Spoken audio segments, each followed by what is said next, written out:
A wealthy San Franciscan named Edith Ordway bought land in Los Vaqueros in 1948.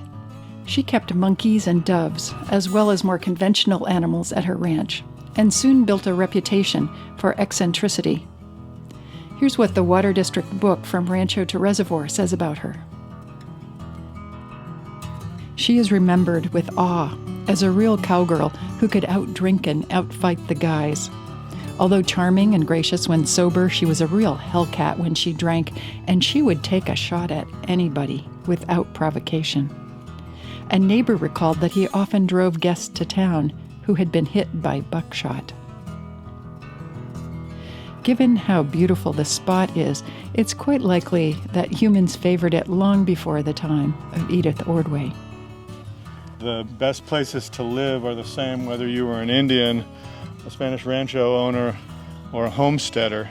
Often the places with shade and water, close to travel routes and in passes, low places between high hills. We all like the same things in terms of where we want to be.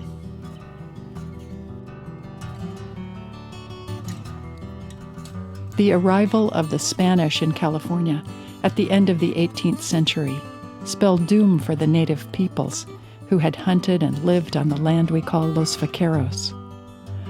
For a time, this valley served as grazing land for the Spanish mission in San Jose. Later, when missions were closed, the Mexican government granted the watershed to 3 Mexican brothers-in-law, Francisco Alviso, Antonino Higuera, and Manuel Miranda. That land grant was called Cañada de los Vaqueros, or Valley of the Cowboys. The brothers-in-law didn't live here, but their cattle did. During the 1830s and 40s, this area was primarily a stock grazing, open range. You would get yourself a whole bunch of range cattle, and you would set them out on the range, and you'd hope that they bred. And once a year, or sometimes twice a year, you and your neighbors would get together and you would have a thing called a rodeo. It wasn't primarily an event in which people were showing off their horsemanship. It was really a way of rounding up your cattle. So everybody got all the cattle together and you'd figure out whose was who.